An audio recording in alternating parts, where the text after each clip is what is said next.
This podcast is a member of the Place to Be Nation family. Visit us at placetobenation.com, the only place to be in your pop culture world.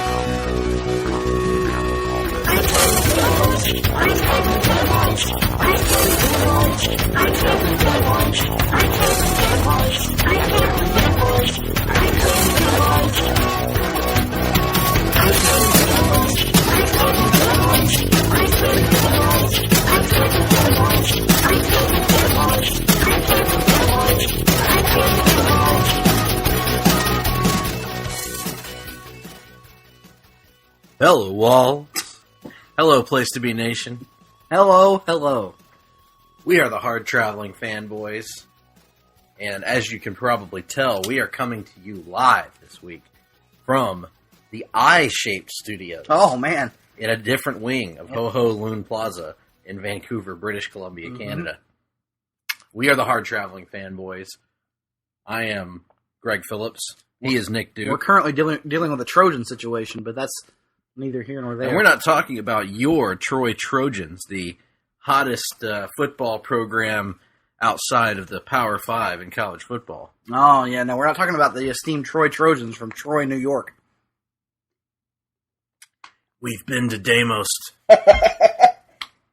Nonetheless, I am Greg Phillips. He is Nick Duke. And we are here to talk to you a little bit about X-Men Month, Nick. This is our second installment in X-Men Month. Yes, it is. And it's appropriate because, last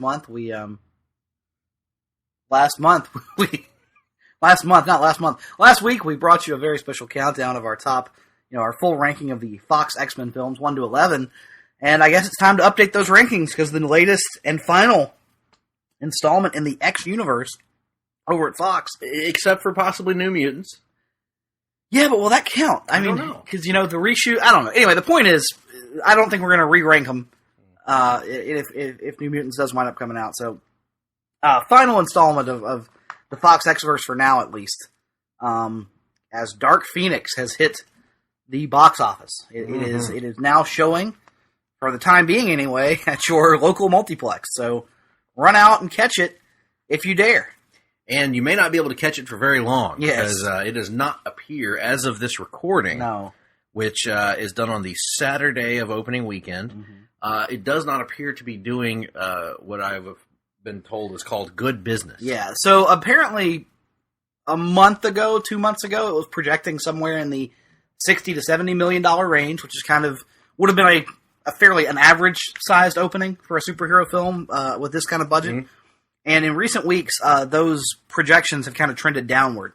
And so coming into the weekend, it was projected to finish somewhere between 40 and 50 million. And as of today, those projections have been lowered all the way down to 37 million now. This will be the worst box office opening in the franchise's history. Indeed so. And so this film is, of course, Dark Phoenix by first-time director Simon Kinberg, longtime X-Men writer Simon Kinberg, who's pretty much been involved in the franchise from its inception, I believe, or at least since the early days of the franchise, X2 and all that stuff, has kind of shepherded the franchise in recent years, with Bryan Singer taking on less and less of a role as the years have rolled on. This is the sequel of sorts to X-Men Apocalypse. I would definitely say it's a sequel. I mean, it continues that story directly. A new team of X-Men that was introduced there with a new Cyclops, a new Jean Grey, a new Nightcrawler and Storm. And then you've also got Mystique and Beast now being portrayed as kind of the elder statesmen of the X-Men. Leftovers from First Class. Right, but that team was set up at the end of Apocalypse. I believe wasn't the closing shot of Apocalypse them in the Danger Room? And they don their X-Men costumes. Yeah, the blue and the yellow X-Men costume. So we knew after Apocalypse that a X-Men follow-up was coming. We assumed, I think, a lot of us, based on Jean Grey's role in that in the finale, the final action sequence of that film, that it might be a Phoenix story of some sort. We didn't necessarily know it was going to be Dark Phoenix, but they confirmed that pretty quickly after, that they're doing Dark Phoenix again. And it's interesting, you mentioned Simon Kinberg getting to write and direct here. He was one of the writers on the last time they tried this, on X-Men Last Stand. They've spoken about his desire to see them right the wrongs of that movie, to get Dark Phoenix and do it right. I suppose we can debate whether or not he achieved that goal. Indeed. So, we are not going to take you beat by beat through the movie. We're not going to try to spoil the plot for you necessarily. But what we are going to do is give you our unabashed thoughts on the film. Yeah, there may be some incidental Mild spoilers here yeah. throughout. So, I mean, if you haven't seen the film and you want to stay completely spoiler-free, then you might want to just skip this podcast. I don't know. Or jump to the second half. Jump to the second half. Tell you all about what we've been reading. We're not going to we're not going to go out of our way to avoid discussion points if they come up. But we're not, like Greg said, we're not going to go beat by beat through the movie either, I don't think. No, we don't have the beat. We're not the Go-Go's, despite popular internet rumor and hearsay to the contrary. Oh, we got the beat. And if we were the Go-Go's, I would clearly be the Belinda Carlisle of the group. She was the lead singer, Nick. She was a big star back in the 80s. Anyway, if she's not an Oak Ridge boy, I don't have a damn clue who she is. And what about Fair and Young? We were just talking about the great Fair and Young. Yeah. He killed himself, Shot himself with a shotgun, yep. In the 90s. His brain was all over the hello walls. Oh, God. Good Lord, man. What a Fair and Young... I don't know. Hey, but back to less grimy, dirty topics, and let's talk about the seedy underbelly of Dark Phoenix. So, as we mentioned, the cast from First Class is pretty much back here. Fassbender as Magneto. What I would call the core cast of First Class. Because we talked about last week on last week's episode. First Class, you wind up caring about Beast, you wind up caring about Mystique, you care about Xavier, you care about Magneto. And then there may be some, lesser characters. I remember Banshee, Havoc. We talked about Darwin. We talked about Angel. We talked about them. We have no clue. I mean, those are the four that are kind of important and have carried through. This is the third follow up to First Class now. They've done 4 with this cast, which is crazy. One of them was genuinely great. Yes, I stand by that. Yes, but this movie was not great. I will start us out, I suppose, with just saying that this movie has been savaged by the critics at this point. Fair to say, I believe the second lowest rated on Metacritic of all the X-Men movies. Yeah, and I think the lowest on Rotten Tomatoes. I don't think it's that bad. I would mostly agree with that. Now, Rotten Tomatoes isn't a very good. It's a weird, it's a weird metric. So, if we're talking about it, you go to Rotten Tomatoes and you read some of the reviews, and people may write stuff like, "It's not." They'll just say things like, "It's not a train wreck; it's just boring," which I think the movie is, honestly. And that counts as a negative review, which it should. Metacritic kind of tries to attach a numerical value to a review to give you a more, because there are 0 reviews than there are 50 reviews. Sure. In terms of that 1 to 100 scale. I think the Metacritic score on this one's more accurate. I can say safely, for me, after watching this, it's at least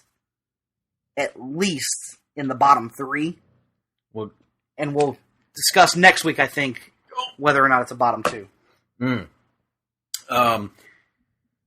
And so when we came out of the theater, I think I liked it more than Nick did. Yes. Which is not too surprising. No, because I liked Apocalypse more than Nick did.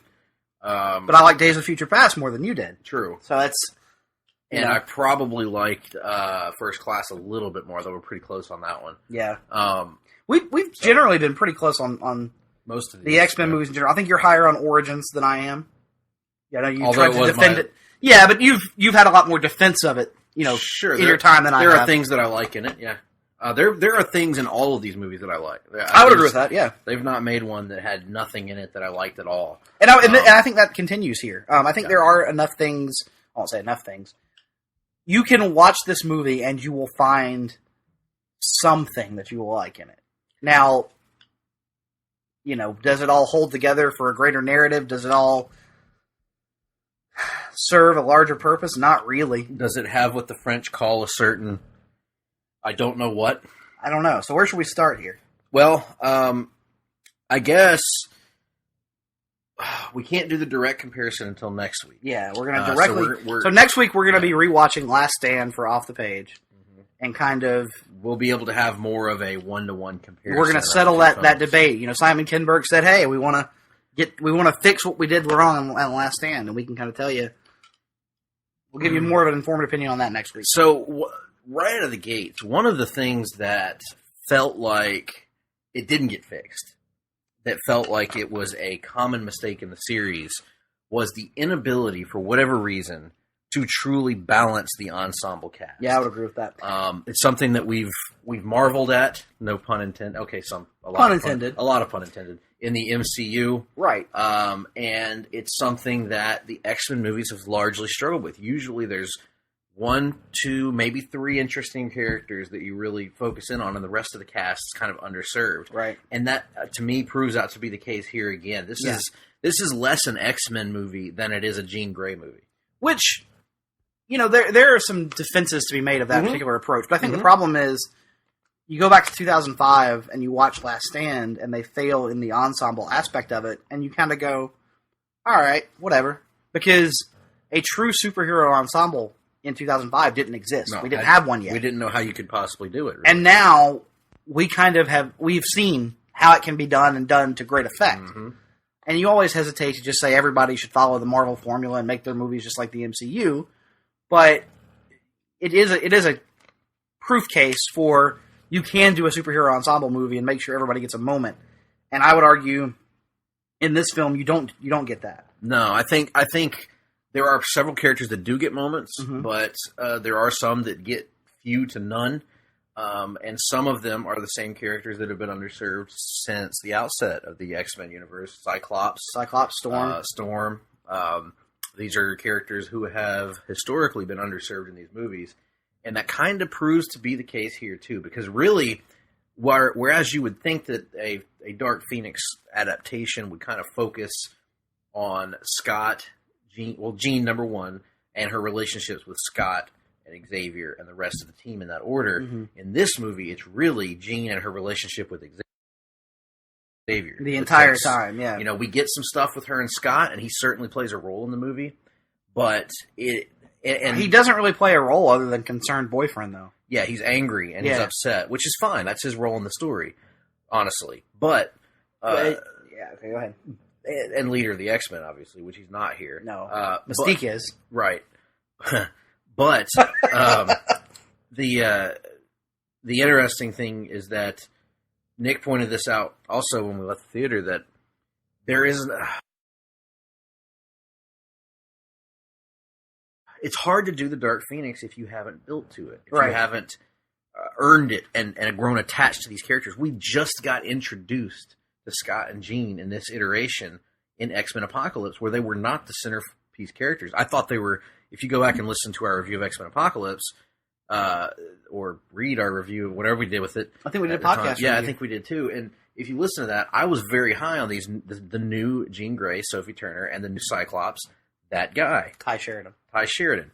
And I was high on them. I thought they did a great job in the movie, but they were not the centerpieces. They were small parts of an ensemble movie. They were being introduced to set up the future, but the core of that movie was going to be, if I remember correctly, you had Beast, you had Mystique, you had Xavier, Magneto, and then you had whoever he picked as his horseman. So Storm actually got more screen time on Apocalypse than Scott or Jean did. Story. Angel, Nightcrawler. I mean, the point being, Scott and Jean were just introduced to us in Apocalypse. They weren't a major focus until the end when they used Jean as like this magic get-out-of-jail-free card. And I had complaints about that at the time, if you remember. Like, having Jean showcase Phoenix-level powers to basically single-handedly defeat Apocalypse in her first appearance. To set up the sequel, was very frustrating to me.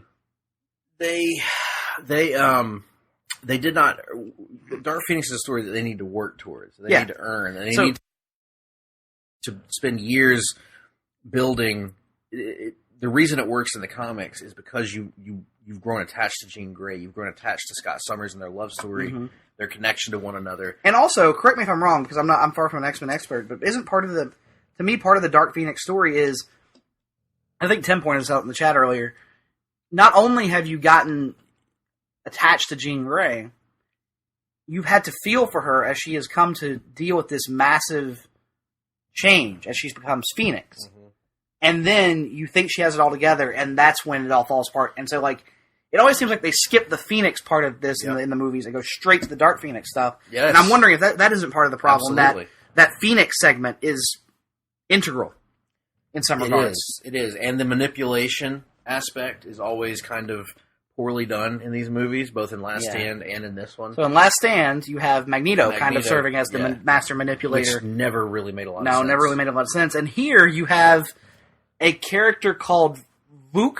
Yes. Actually, she's part of a pair of Japanese twins, as you may know, Vuk You and Vuk Me. And we apologize at this moment if you can hear Herschel the Wonder Dog snoring loudly in the background. Yeah, we're doing the best we can. He's living his best life. Absolutely. But the point is, here you have this alien character, Vuk. No, I can't hear anything else. And so, Greg, I don't know anything about X-Men cosmic stories for the most part. So, like, you know, we all had heard the rumors or knew that Jessica Chastain was in the movie. We knew there was some kind of alien presence. So I think even me as a novice X-Men fan kind of was going, okay, she's got to be playing one of the Shi'ar, right? Because my understanding of the Phoenix story is that the Shi'ar have typically played a role, right? Well, it's funny you should say that because my understanding of that is primarily based on the X-Men cartoon, and so yes, my understanding is that the Shi'ar are usually or have always been involved in the story when I've encountered it. So you got your Princess Lilandra, which is who I thought Jessica Chastain was playing once this casting came out and everything. Like and probably should have been, for the record. So I thought we were going to get the whole deal with Lilandra and the Starjammers and all that stuff. Well, the one thing that I will say, again, I don't want to spoil this movie for you, but if you're going in with the expectation of seeing the Starjammers or the Macron Crystal or the Mcron Crystal, whatever you want to call it, or Lilandra or Gladiator or any of those folks, they don't have that here. They do have a brief space story at the very beginning, and they involve this alien race that I've never heard of from... apparently they do exist, and they are the asparagus people. Yes. And I have never heard of them before. Never encountered them. No. Don't know who they are. But apparently, according to this, they first appeared in the Avengers Volume 1, number 4 of 1964. Did not even know I've read that, but I have. And so this whole bit about they are a people who the Phoenix Force destroys their homeworld. Yeah. And that's what that happens to them in the comics. Here in the movie, same thing, but they come to Earth to seek out the Phoenix Force because they believe they can destroy it or perhaps control it into creating themselves a new homeworld. Yes, which would be Earth in this case. Yes. That isn't revealed until late in the movie after we show it. But fuck it. I mean, it's not that big a shock either. So no. Yeah, and the reason it's not a shock is because Jessica Chastain, a very talented actress, portrays this character of Vuk. But here's the deal with Vuk. Vuk is or I'm assuming we're pronouncing that right. Vuk. I'm going to assume it's Vuk based on that. Who gives a fuck? Based on the alternate pronunciation alone. So this character, because it's this weird alien shapeshifter kind of deal, is portrayed as not having any emotion at all, very stoic. It's essentially a generic Skrull, an alien with the powers of a Skrull, but made to look like one of the zombies from I Am Legend. Yes, very, very accurate. Which is not a compliment. No, it's really bad. Whenever these characters are seen in their alien form, it's some bad CGI. So, and this is a very talented actress that they are really wasting here because she doesn't get to emote at all. I mean, they could have saved so much money on this budget. Instead of paying Jessica Chastain her millions of dollars, they could have signed literally anyone to play this role. Or signed a variety of people. Like, just get a different bit player to play them in every scene because the idea is that they're a shapeshifter. So, like, just have them jump bodies the entire time instead of getting Jessica Chastain. Right. At least then you get some kind of a sort of body horror element to it. My biggest issue with the Jessica Chastain character in this movie, we meet her at this scene in her human form, and she already just looks like no human being would look. Like, she's like got pale eyebrows that are whited out and like white blonde hair and dressed in all white. She looks like an alien from the jump. Who is this strange person? She looks like a member of the Targaryen family from Game of Thrones. Yeah, not dissimilar, yeah. So, in any event, that's an issue from the get-go because you're wasting this character. You don't get any of the kind of joyful space pirating crap that you get from the comics, or at least from the cartoon, I should say, which is my main base on this story. So that's a disappointment in a lot of ways. And they skip from point A to point C because we really need to have that attachment. I think less importantly for Jean, because this is very, as I said from the get-go, this is a Jean Grey movie. Right. And in my opinion, this movie does a really good job of telling Jean Grey's story and getting... I was invested in Jean by the end of this movie. Like, I was too. I cared about her. I wanted her to make it out of it okay, even though I knew she wouldn't. And the problem is, you need to care about the other X-Men. Mm-hmm. And they haven't gotten me there with Cyclops. They hadn't gotten me there with Nightcrawler, with Storm, with Beast, with all these other characters that have these emotions entangled. I cared about Jean, I cared about Xavier and Magneto, Mystique, and the rest of the gang is kind of, they're underdeveloped. I should say it's not the fault. The actors are all really good. In this it goes back to we just talked about it a little while ago. They chose to. So by the end of Apocalypse, correct me if I'm wrong, but are Scott and Jean even a couple by the end of Apocalypse? Yeah, but it's very they have just recognized this mutual attraction and are going with it, right? and are pursuing it. And so this movie, it tells us, picks up in 1982, and if I remember correctly... 1992. And Apocalypse, if I remember correctly, takes place in 1985, if I'm not mistaken. No, I don't remember. So let's say 7 years in between, and we've got 7 years of Scott and Jean together that all happens off-screen. Right. Which is fine. These movies are doing time jumps. There has to be some off-screen development. The problem is virtually the entirety of this Scott and Jean relationship has happened off screen. And as a result, we're not invested in this relationship, or I wasn't at least. And as a result of that, because Scott's only purpose in this movie is to be the concerned boyfriend, because his only reason for existence is to care about Jean, and I haven't seen the development of that caring, I wind up not caring about Cyclops in this movie. Mm-hmm. That's fair. That's quite fair. So I think the acting is really good in this, as it is in most of the X-Men movies. Is Jessica Chastain good in this movie? No. I'm not. I'm saying, but Jessica Chastain isn't bad either. Jessica Chastain does has shit material with a character that requires you to show no emotion, nothing interesting to say. Now, Greg, to you.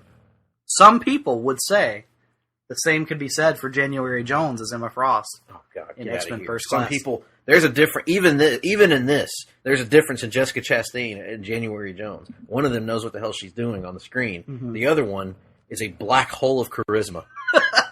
The other one has the same level of charisma as Jim Cornette's NWA in the 1998 WWF. Okay, fair enough. But yeah, you're right. The performances are mostly good. It's largely an issue of real estate and script. Yeah. So Alexandra Shipp as Storm, for example, I feel like there's a path to getting me there with that character that they just have chosen not to take, because she was mind controlled for the entirety of Apocalypse. Yes. And gets if she gets 20 lines of dialogue in this movie, I'd be surprised. She's our Hawkeye, mind controlled for an entire movie, and then nothing, and then properly developed him the rest of the series. Yeah. But she doesn't get anything here, really. She gets one cool moment of getting to unleash her lightning powers on the train sequence near the end of the movie. Spoiler alert for that as well, but it's a cool scene. But other than that, and she gets to, I guess she makes it cold at some point, but she uses her weather powers to seal the hull of a spaceship in space where there is no atmosphere. Yes, and she uses it to blow some aliens out the back of the train or whatever to save Magneto. That was later. Kind of cool. Yeah. So we'll get to that in a minute, but I think the acting is good across the board here with what they have. Fassbender's amazing. I mean, Fassbender has been, to me, largely the MVP of this series. Lawrence is good as Mystique as usual. I'm going to actually... McAvoy is... I was about to say, I'm going to make a case for McAvoy now at this point, because Fassbender dominated, First Class. He was so great. And kind of dominated Apocalypse. And I feel like now they're kind of neck and neck between... Because we talked last week about how much I love Xavier in Days of Future Past. Yes. This movie gives Charles Xavier far more to do than it does Magneto. Much more nuance to it. Yeah, and it's interesting, the character developments, because in a lot of ways, where we talked about the lack of development for all the other X-Men, one of the things I did like about this movie was the growth that we've seen in Magneto and Xavier. Yes. In different directions. So Magneto has actually gotten to a point where he is a little bit at peace with himself. Yeah. He's realized the error of his ways. That he and it's kind of building something he believes. Building something peacefully that he believes can serve both humans and mutants moving forward. Xavier, on the other hand, in the wake of all of the successes that we've seen in the prior movies, has kind of parlayed that into a celebrity status and into this role perceived as the savior of the masses, and he's kind of relishing this. Yes, he is. He is drinking his own Kool-Aid at this point. Yes, there's an element, and McAvoy brilliantly straddles that line of never making you think that Charles has completely lost his humanity, because he still cares about these kids, but it's clear Charles also cares about Charles. He's lost sight of, like, the true meaning behind what he was doing all along. I know Tim, who's going to be listening, said in the chat that he's not a big fan of villainizing Charles Xavier. And I can see why one would say they villainized him in this movie, but I kind of like this take of, like, Patrick Stewart played the idealized Charles Xavier perfectly. James McAvoy is given so much more to do with Charles Xavier over the course of 4 movies than Patrick Stewart ever was, except for Logan, of course, which stands alone. Different, yeah. And I kind of like, I like taking this character to different places, and it doesn't feel out of character this to me. This didn't feel to me as extreme as what Marvel Comics has done with Xavier in the last 25, 30 years, where in the comics, correct me if I'm wrong, Nick, you've read more recently Marvel Universe stuff than I have, but Xavier was pretty well villainized by the time he got wiped off the planet in that Phoenix story they did a few years ago. Wasn't that Avengers versus X-Men? I think so, yeah. Where Scott had the Phoenix Force? That's right, yep. But yeah, they've really done a lot of weird stuff with Xavier. But I'm like you, Nick. I've never been a fan of the comics of villainizing Xavier, but I kind of accepted that that's the direction that Marvel chose to go in for whatever reason. So I kind of like the fact that they give him nuance here. They give him flaws. In other words, he's not the kindly, flawless professor that we've expected from Patrick Stewart for so many years. But I like the way that he portrayed it here. And Fassbender was great doing this sort of evolving Magneto that kind of evolves into more of, I think, perhaps how Chris Claremont viewed him, versus the one-dimensional, at times, villain that we know from the past movies. So I like all of them.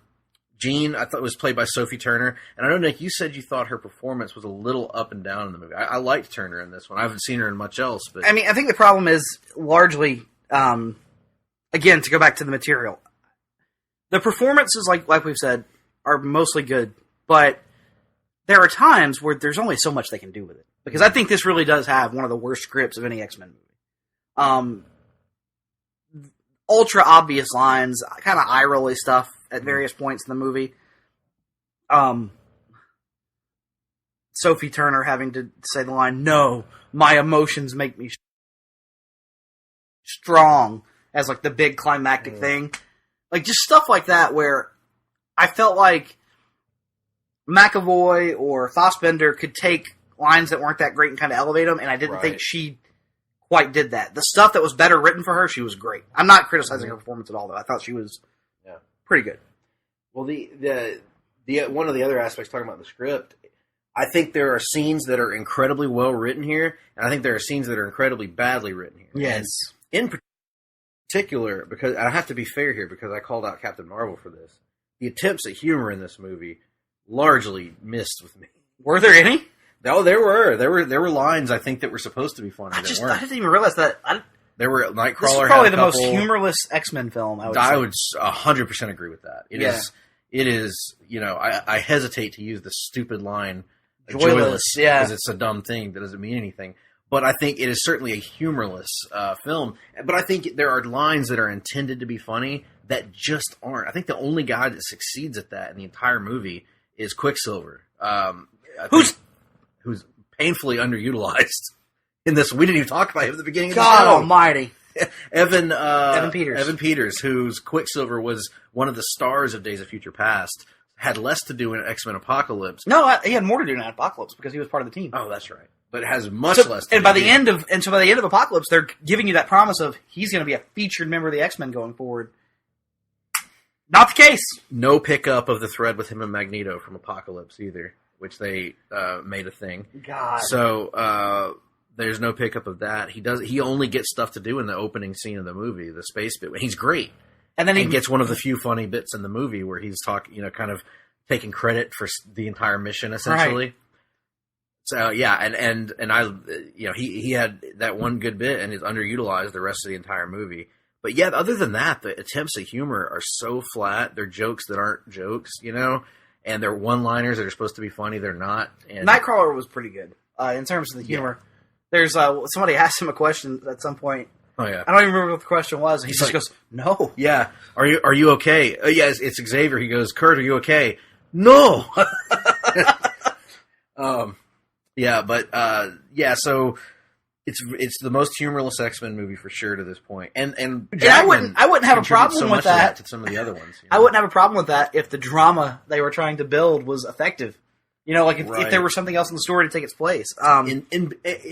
For me, in bits, it is effective because I did become invested in Jean's story, and I did become, particularly the stuff with her and her dad was good, I thought. That was good, I agree. And the stuff with her confronting Xavier and calling him on his BS was good.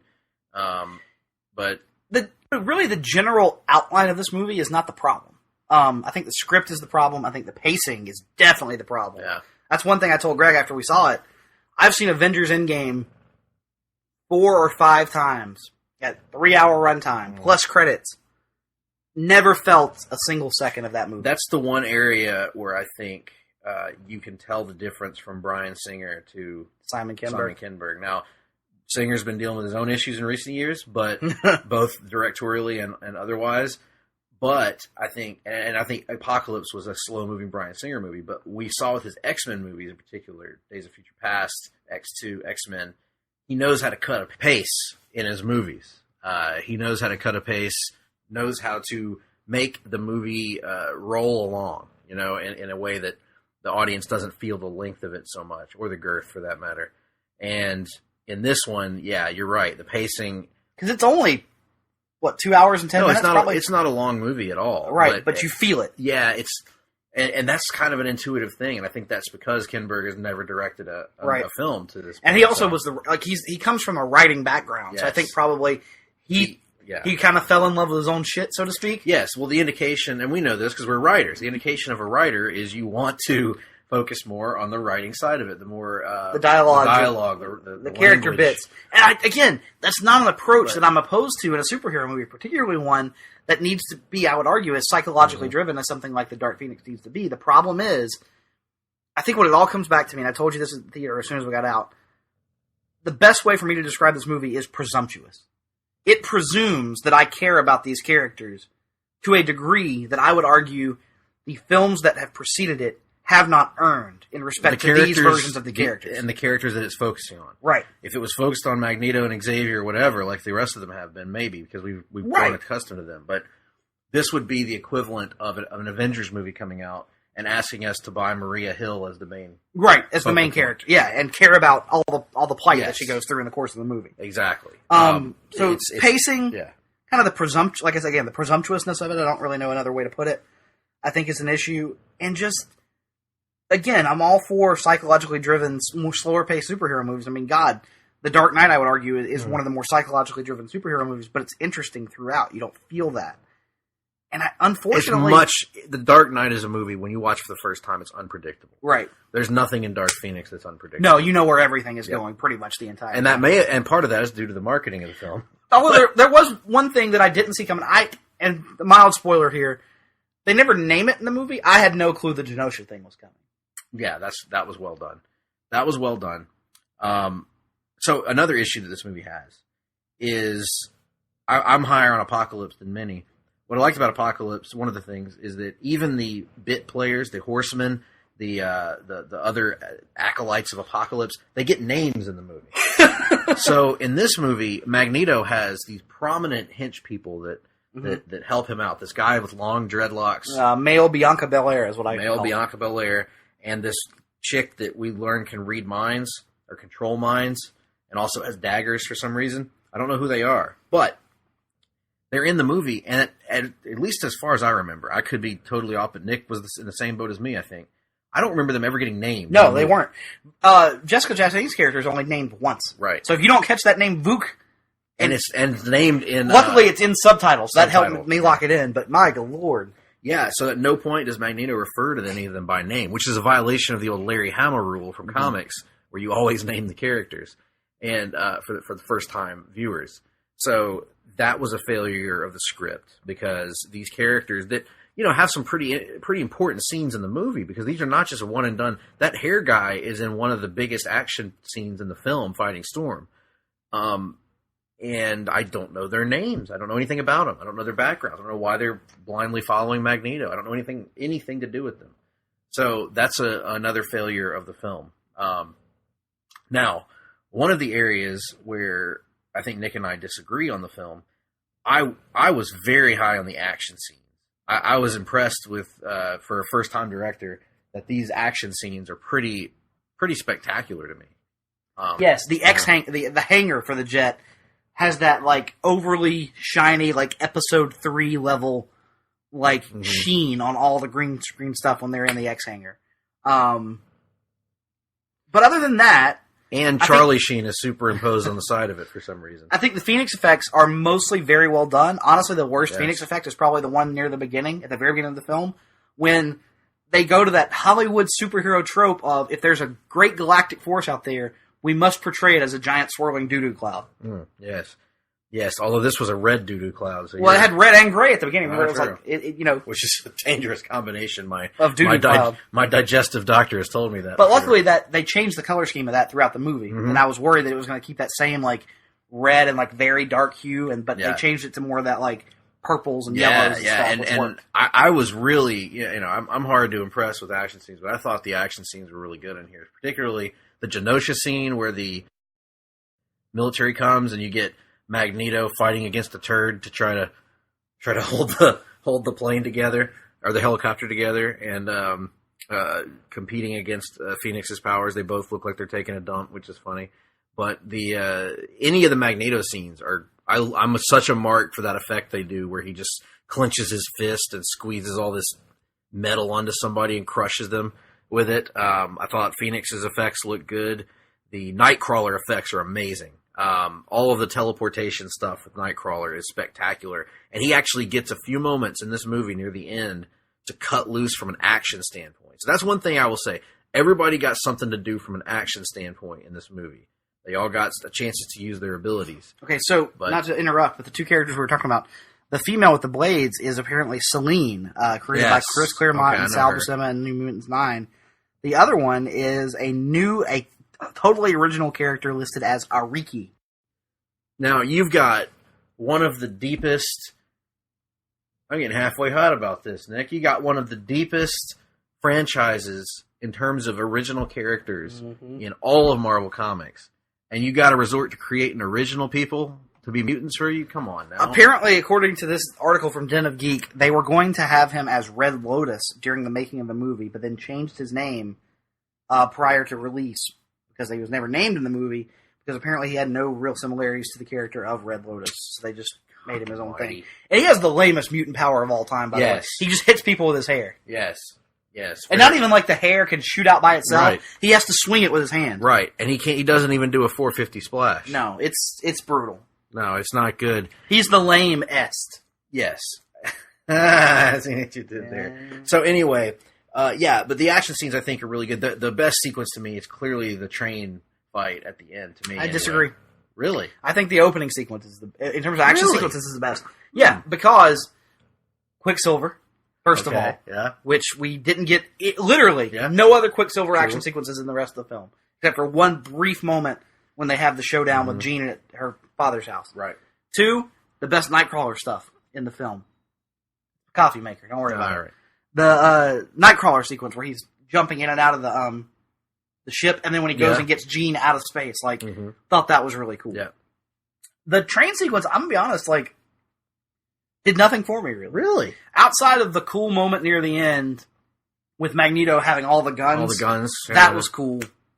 Other than that, it was just like these nameless, faceless... Nightcrawler teleporting in with the blades and cutting everybody up with his tail and the blades. Yeah, when he got pissed, that was cool too. But that was like a 15-second... Like, it was over too quickly. Yeah. And that was you get to see Storm with the lightning, and I don't know. I think they did a good job in that scene of giving everybody a moment to shine, to show their powers and everything. Right. I guess I was just...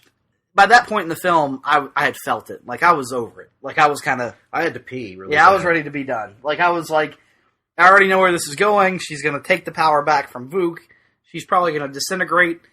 And then... She's going to share a knowing glance. And we're going to head off. Like, what are we really doing? Rick's going to nod. Yep.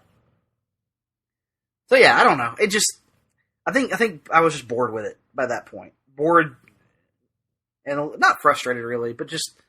The movie really did bore me for long stretches, which is unfortunate, because even the X-Men movies that I haven't liked, I can't really say I was ever bored by Origins, or bored by The Last Stand. And this one just... I think whoever was making the movie thought it was a lot more important than it actually was. Yeah, and I can't say that I was really bored by it, like Nick was. I was invested enough in the story to a degree, and I love the action sequences. I thought they kind of salvaged it at the end. But even though I wasn't personally bored, I can acknowledge it was boring. Yeah. Because it's crazy. The stretches of... We talk about it's really a Jean Grey movie, but think about, there are long stretches in this movie where she's not on screen. Right. And pretty much any time they did one of those, unless Magneto was on. Because, like, Fassbender to me is so magnetic in these movies. That it works, but like, yeah, it was tough. There is another prominent death in the movie that, just in case you haven't had it spoiled by marketing, I don't want to spoil for you. There is another prominent death in the movie of one of the X-Men that they do a funeral sequence for, and the funeral sequence just fell so flat for me. But that's been spoiled in trailers. I know, but some people might not have seen that particular trailer. Okay, well, all I'll say about that is, I think that could have been the second best action sequence in the movie if I wasn't spending the entire thing going, well, I know exactly where this is going. And see, I thought it was underwhelming from an action standpoint because they got overpowered so quickly. The thing though is, I felt the emotional weight of it in that one, whereas I didn't really feel it. By the time we got to the New York sequence and then later the train sequence, it didn't. Here's the thing to me. It didn't feel like any of the other X-Men took that X-Man's death that difficultly. Other than Beast. Yeah. Beast took it bad, and everybody else was just kind of like, oh, well, that person is gone. And yeah, Scott starts justifying it instantly. Which I would be able to buy to a degree if, again, we had seen him and Jean and like what... Also, if this other character hadn't been raising them from the time they were kids, basically, as part of this team. Yeah. Teaching them for years. 7 years. Years to be members of the X-Men. There's some attachment there. Some teacher-student attachment there that didn't come through in the film, in my opinion. So I think that was a waste of a death. And I'm not trying to compare... I'm not really not trying to compare it to Endgame, which is a top... It's an unfair comparison. But, like, the funeral scenes in that versus the funeral scene here, it's just not even... But I'm thinking about funeral scenes like Dark Knight Rises, right? Logan, whatever the movie may be that has done this in a superhero standpoint. By the way, isn't it odd that, like, of all the ways for that character to go out, they choose, like, wood through the chest? When we just did that in Logan? Right. Like, pick literally anything else. That imagery at this point is Logan's to own. Yes. So, it's... that was a weird... I didn't think about that. But yeah, I think that's part of the reason why that scene didn't do anything for me, because... Well, the funeral scene was like 30 seconds. Charles Xavier reads some scripture, and then right. They're done. They're out of there. And even the action scene preceding it, because of that fact, like, it was so unoriginal. And during that action scene, we should mention, is where Quicksilver, in the second action sequence of the film, which is probably in the first half hour, sure, yeah. gets injured, quote, with air quotes that you can't see because it's a podcast. And we're not told where he is. We're not told what's going on with him. He's just not in the movie again until the ending. Like, literally, they're just wrapping up and showing you whatever this, new status quo would have been had they continued. And the audience is left with the knowledge, at least if they're hard-traveling fanboys style audience, that they're never going to see this particular version of this character again. Right. Which sucks. Yes. He was very enjoyable. So that's a bummer. But yeah, so I liked the action sequences. The acting was good. Pacing, not great. The script is bad, I think. The script and the pacing are kind of tied together. I don't think it's well edited either. The predictability of the film is a big problem for me because, not a bit. Again, I invested in the story enough. I did enjoy the movie enough, I guess. But again, I knew every beat, pretty much every important beat in the movie. I knew where it was going. I was like, okay, I know exactly how this character is going to react. I know exactly how this character is going to react. I know exactly what this ending is going to be, and everybody's going to be. I know what the status quo is going to be at the end for the most part. The only thing that got me on with the ending was what they did with Xavier. Yes, okay, I will say that as well. All of the negative things that I say about the movie from the writing standpoint, it does have a legitimately great ending to me because what it does with the Xavier and Magneto characters, to me, brings the whole film franchise full circle. For not even the whole film franchise, but I would say more specifically the First Class series, like these four films, for this close bond that we've gotten to see for these characters. I argued that you kind of needed to end here. And a true evolution of Magneto, which is another thing that I think Last Stand screwed up on, is we never saw Magneto evolve. We never saw Magneto change. But that's the same thing. The same thing can be said, though, for that version of Charles Xavier. They were, and it's not a bad, I'm not criticizing it. They were portraying in those films the ideal and the opposite. I would say the ideal comic book versions of both characters. Like, they were portraying the versions of those two characters that pop into your head instantly. They weren't really portraying characters that had to grow into those roles. They were portraying the characters fully realized. I think they were portraying those characters as they were originally intended. Right. I don't think that version of Magneto is necessarily what I think of. Because when I think of Magneto, I do think of the complicated, not really a villain version of Magneto. My point is, I get what you're saying. In terms of what the characters were supposed to be for that film franchise, they were fully realized in X-Men from the first time they stepped on screen and never really changed the rest of the time. They didn't have a journey. The journey was all the people that they were manipulating around. Right, which again, it's not a criticism. Those performances are great. I still think Ian McKellen's an outstanding Magneto. Same for Patrick Stewart as Xavier.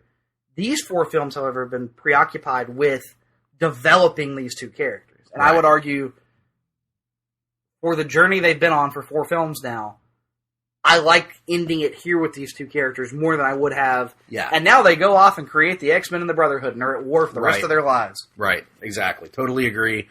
Totally agree. So, I don't know if there's anything else to say. The score was pretty good. I think it was Hans Zimmer score, I think? Yeah, it was all right. I don't remember a single thing about it. But other than that... Oh, by the way, we should talk that train sequence real quick. I wanted to bring this up earlier and didn't. I do think it's funny that all our heroes, all our lead characters are being held prisoner by this evil military unit. That military unit, of course, the MCU, holding our beloved characters prisoner. You didn't notice that? No, I didn't notice that. They all had MCU patches, mutant control unit. Okay, that's pretty on their shoulders. Funny. Yeah, that feels like a Deadpool gag. Almost. Yeah, I laughed pretty hard at that. That's pretty good. So credit there to this one. But other than that, a largely unremarkable movie that told a story that didn't need to be told, really. I wouldn't say that it wasn't time to tell. At this time, it didn't need to be told. Here's the thing. Everybody's obsessed with the Dark Phoenix saga. And I get it. It's probably the most famous. That and Days of Future Past are the two most famous X-Men stories. But X-Men have a buttload of great stories. Okay? Like the X-Men franchise has so many amazing stories from its history that are not rooted in the Dark Phoenix saga. So, my point is, if you want to tell the Dark Phoenix story, great. But you don't have to tell it right when you've introduced a new team of mutants. You can do a Mojo story. You can do a Mr. Sinister story. Which they've been teasing for Years. You can do any number of amazing stories over the years. Joss Whedon's Astonishing X-Men could be probably converted over. Nimrod, all these weird, bizarre characters from over the years that you could utilize in your stories. I mean, hell, just go and listen to an episode of Conversation Comics, right? And you can find great X-Men stories to mine that aren't the Phoenix Saga or the Dark Phoenix Saga. Or hell, here's a story: tell the Phoenix Saga. I was about to say, why not take another X-Men villain or another X-Men story and just work in Jean Grey being the heroic version of the Phoenix into that, and then that gets you My thing is, I don't have a problem with them wanting to do dark. It's the same thing I always say. When I know you and I have butted heads about this before. What's the dude's name that's doing the Batman? Matt Reeves. If he wants to do the Joker at some point, I have no issue with him doing a Joker movie. None, because when they give you the keys to the kingdom, you want to play with the biggest, shiniest toy in the toy box. And for Batman fans, it's the Joker, and for many X-Men fans, they think of the Dark Phoenix Saga as this thing that they want to see, they want to put their own spin on. But my thing is, if you're going to do that, you can't just do it right away. You have to take the necessary steps, build it up, and get there in an organic fashion to make us care. And that is the problem here. And, because, and we'll talk about this next week, and I need to rewatch the movie to really remember, to jog my memory on how all this happened. But when the first time around, when Last Stand was getting ready to come out, I think we were invested. They had done their legwork. And I know I'm criticizing this one for not having a heroic Phoenix part of it, and the Bryan Singer original trilogy didn't either. I understand that. But we had spent so much time with the characters that I was willing to accept going to Dark Phoenix. We had that existing. That's what we wanted. Yeah. We just didn't want the stuff with the Cure and all that other crap. Right. This one, however, is just it's more focused on the Dark Phoenix stuff, but we don't care about the characters. And you got to have both. You got to have that focus and the emotion and the buy-in from the audience. Right. And I think my argument is that when you're dealing with a franchise character that has that much depth, whether it's Batman or the X-Men, put on your big boy pants and eat the fact that you can't do the Joker for a while, and do a story about the Riddler or a character that people haven't seen before. Do something that's going to surprise and shock the audience, that might give the audience an idea that this is not a one character, a one villain character. And the X-Men are not that. The X-Men are loaded with characters. And so my point is there were so many different directions you could go to get to Dark Phoenix. Mm-hmm.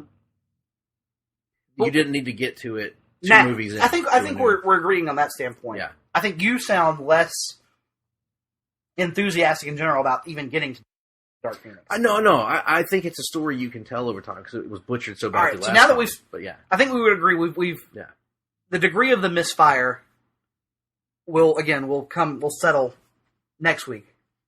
But I think we both agree they've screwed it up twice. Yes. Do you have any interest in seeing the MCU tackle the material at this point? No.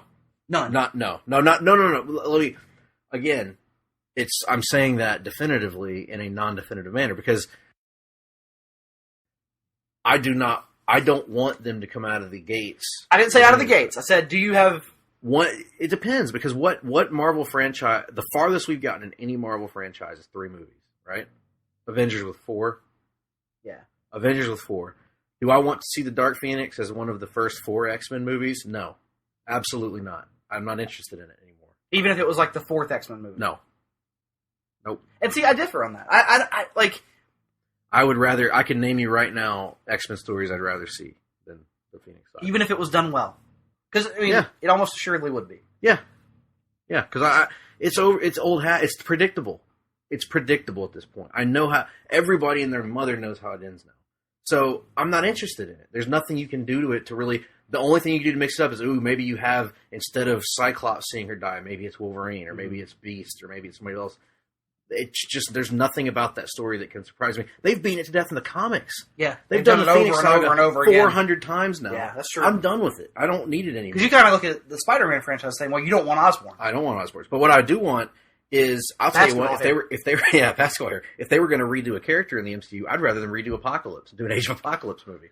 I would agree with that. So, there's so many directions to go. So you want limit them yourself to one story. because we all know MCU X-Men is coming.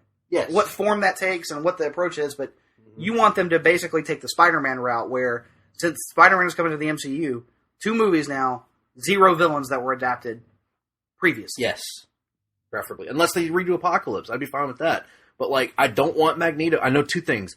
I don't want the Dark Phoenix, and I don't want Magneto as the villain. Because we got that with as the main villain. The singer verse. He can be in the movie, but... He can be in the movie, but honestly, I don't need to see him as that villain that controls things from the background or any of that crap. He was the main villain of 3 X-Men movies in a row. Wait, 4 X-Men movies in a row. For no reason. Wait. Last Stand. What was the next one after that? First Class. He was in that. He wasn't the villain, but he was a villain in that movie. So was he a villain in First Class, though? By the end of it, he cripples Charles Xavier and goes off on his own. That was an accident, though. It was a special effect for the movie. And then he's the bad guy in Days of Future Past. Yeah, you're right, because he inadvertently... So it's like, I don't need to see that. There's more than just Magneto out there. And you know, there are one-off characters like Juggernaut or Apocalypse that they could redo, and I'd be fine with. But Sabretooth, we haven't gotten we got a good performance, but we haven't gotten a satisfactory Sabretooth on the big screen. So there's plenty of great characters that they can delve into. But yeah, I'm like that with the Osborns or Joker or whatever. Not to say that one day you can't have Osborns or you can't have the Joker or you can't have Lex Luthor or whatever. But by God, man, when are we going to get a Brainiac movie versus Superman? When are we going to get, somebody that isn't a real estate tycoon or whatever the hell? No, we're going to get Zod again at some point. Oh, God, get over it. There's more than just 2 villains. So anyway, with all that being said, I think both of us have been clear that this movie is disappointing. Not just my expectations were so low. I can't say it's disappointing. Yeah, I was about to say the same thing. But it's just what's the phrase from Young Justice? Whelming. Whelming. Yeah. In terms of my expectations, which were super low, I would say my expectations were met. Yeah. And normally that is a good thing. In this case, it's a bad thing because I had the lowest of bars for this to clear to be a pleasant surprise. Yeah. And the fact that it couldn't even clear that low bar, I think is a pretty good indication. Yeah, I liked it more than Nick did, but not enough to recommend it to anybody. So, I think some people will take more enjoyment out of it than others. There were parts of it that I really, really liked, but ultimately it's going to settle in near the bottom of my X-Men movie list. I think tentatively right now I'm going to put it at number 10. Same for me.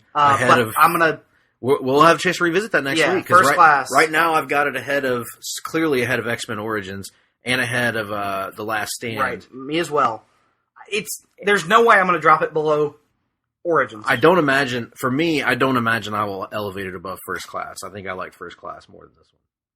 Oh, I didn't even know. First Class off the table as far as I'm concerned. Yeah. So we were talking about tiers last week? Yeah. There is a gap between this and First Class. Yeah, so we'll see. To me, the argument is Last Stand versus this, and we'll settle that next week. And I think what's going to be interesting with Last Stand is, I think there's a strong argument to be made that the plot of Last Stand is worse, and some of the scripting will be worse. But I think the emotional investment in those versions of the characters is stronger. And I think you could argue that the performances are better in this one. However, with a couple of exceptions, and there may be the most important exception, which is Hugh Jackman, which is the sacrifice scene. Which, if you know the Phoenix Saga, there's a sacrifice scene at the end, of course, of any of these Phoenix adaptations. The Jean Grey sacrifice in this movie doesn't hold a candle to the sacrifice in Last Stand. So you kept calling it a sacrifice scene earlier, and having never read the Dark Phoenix Saga, a guilty admission of mine, I didn't even read what she did at the end of the sacrifice. Well, she makes it clear that if she tries to kill this creature, it's going to kill all the rest of the X-Men, all the people that she loves. Mm-hmm. So she makes the decision to take it up into the atmosphere and to burn them both out, basically. But then we know that she isn't burned out by the end of the movie. Right. Well, that's kind of the idea, is that they give you the hope that the Phoenix will rise again, because it's not Stefano DiMera, Days of Our Lives fans. But, but the sacrifice in Last Stand, that scene, that gutting scene where Wolverine has to gut Jean Grey, is powerful. And even in the midst of a bad movie, it's powerful.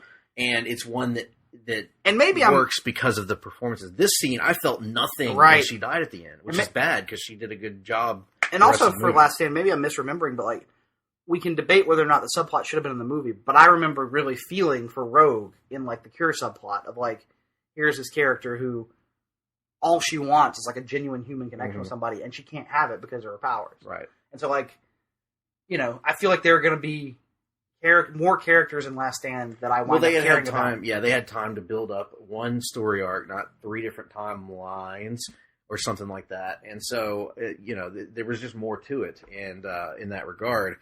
So that's one thing that I think this movie also, while I overall enjoyed this Jean Grey, I think more than I enjoyed Jean in that movie. Mm-hmm. I bet you did. She's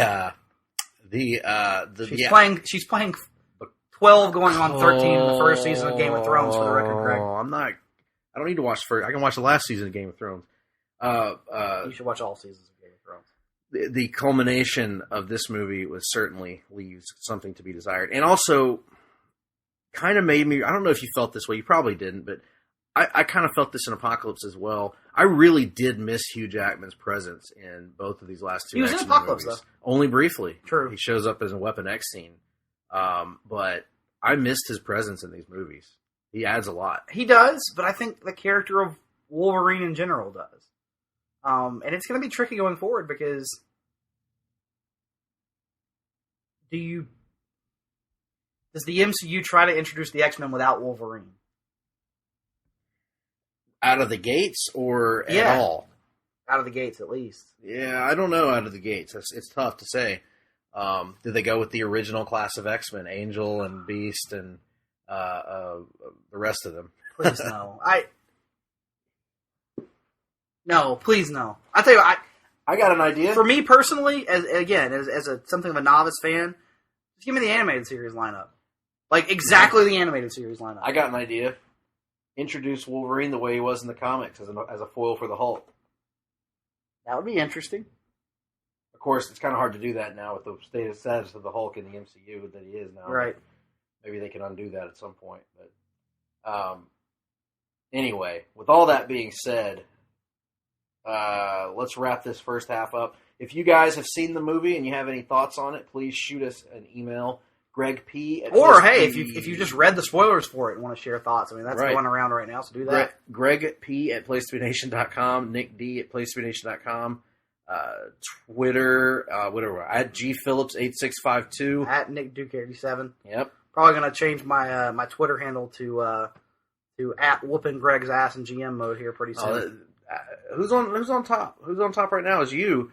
But who's about to be on top is me. Yeah. I just made up a huge difference on our shows. Yeah. Folks, we're not live streaming our battle right now. We should be. But it's, you know, I'm confident that's going to turn out. It's had its ebbs and flows. Yeah.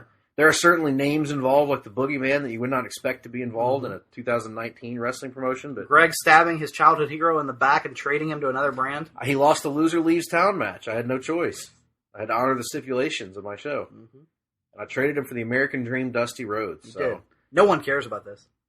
Well, did anyone care about the rest of it? No. Fair enough. So we're going to take a break now. When we come back, we've got reading, watching, the rundown, the live read, JR's barbecue singing festival, and the Wrestling Minute. Promotional consideration paid for by the following. Place to Be Nations, JT Rosero and Chad Campbell here. We want to let you know that we have over 24 podcasts available on iTunes, Stitcher, Google Play, and PlaceToBeNation.com. We now offer them to you on 2 great feeds. On the Place to Be Nation Wrestling feed, we dive into topics running the gamut from today's WWE to the glory days of yesteryear and the ins and outs of the territory days. In addition to our full-length shows, we also deliver to you special pod blasts on topics old and new. The Place to Be Nation Pop feed is a veritable treasure trove of great content. Offer tremendous shows covering the land of movies, television, life, comics, and sports brought to you by the most knowledgeable and insightful folks in the podcast world. You can find all these great shows, plus archives of our past podcasts from over the past 8 years as well by subscribing to both feeds on iTunes. And while you're there, be sure to rate and leave feedback as well. All of these shows, plus others, available on PlaceToBeNation.com, where we cover pro wrestling, sports, movies, comics, plus in-depth search projects, and much more. Be sure to support our site by using www.PlaceToBeNation.com/Amazon when doing your online shopping. We want to thank our friends at Boneheads Wing Bar, ProWrestlingOnly.com, and TheHistoryOfWrestling.com as well. Be sure to follow us on Facebook, Twitter, Instagram, and Tumblr. PlaceToBeNation.com, the only place to be in your pop culture world. Ladies and gentlemen, welcome back to the Hard-Traveling Fanboys. Back in our usual arrangement, back in the L-shaped studio here in the building, in the Ho-Ho Loon Plaza.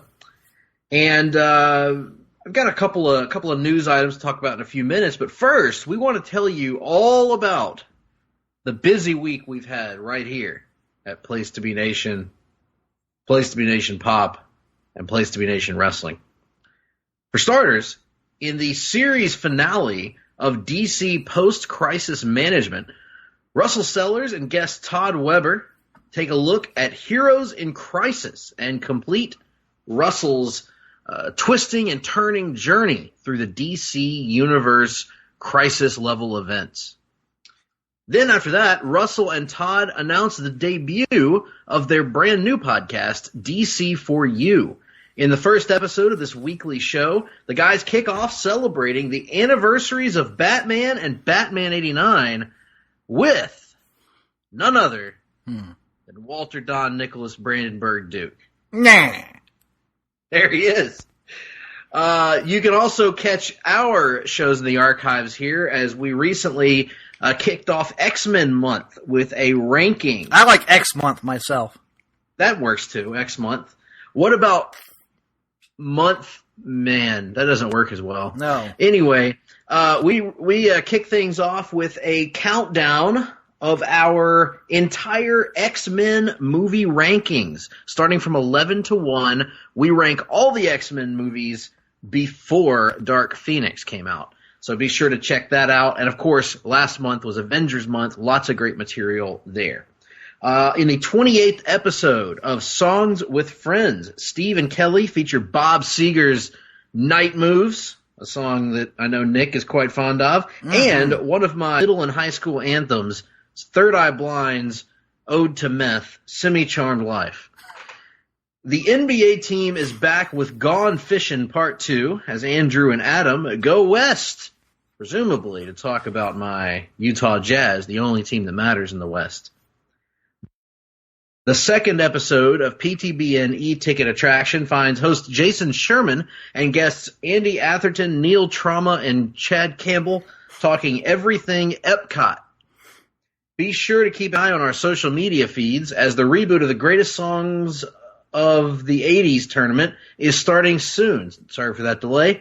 And meanwhile, Nick, what do we have going on over at the PTBN wrestling feed? Absolutely. On the Place to Be podcast, Justin Scott and guest John D'Amato wrap up the summer with a hot review of SummerSlam 1989. That's hot. That's hot. On a new Talkin' WCW, Jenny, Tim, and some piece of trash named Greg Phillips discuss a trio of matches. Ain't never tagged with nobody. Featuring the natural Dustin Rhodes. That's right. On the 7th episode of Row 1, Seat 1, Ben Zani welcomes Southern Underground Pro promoter Kevin Q and gets a behind-the-scenes look at their latest event. And then finally, Scott Crisolo, Nate Milton, and Steve Willie recap Double or Nothing and some classic TNA, an oxymoron if there ever was one, on the newest edition of Main Event. Meanwhile, on PlaceToBeNation.com, check out the newest Draft Wars, in which PTBN staff members drafted takeover matches. Pick the best roster and vote for your favorite.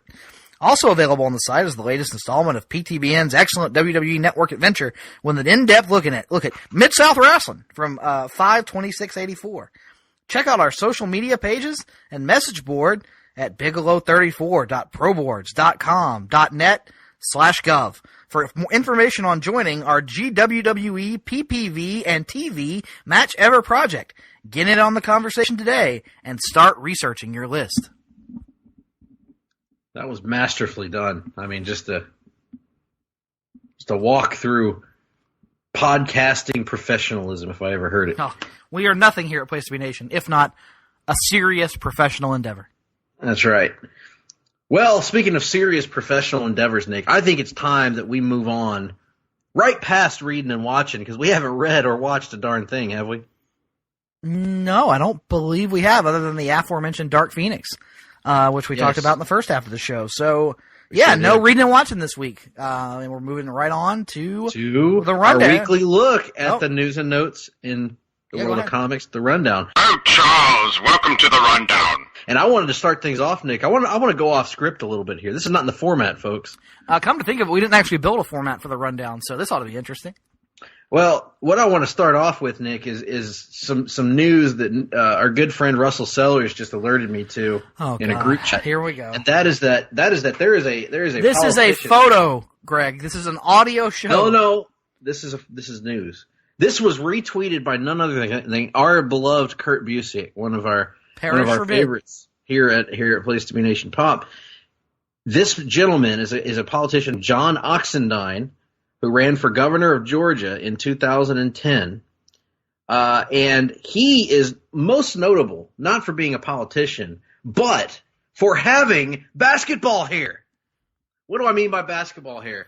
If you've ever seen a drawing of Norman and Harry Osborn or the Sandman in Spider-Man comics, this is a human being who has the exact perfect hair for Norman Osborn, which certain people on this podcast have informed me did not exist.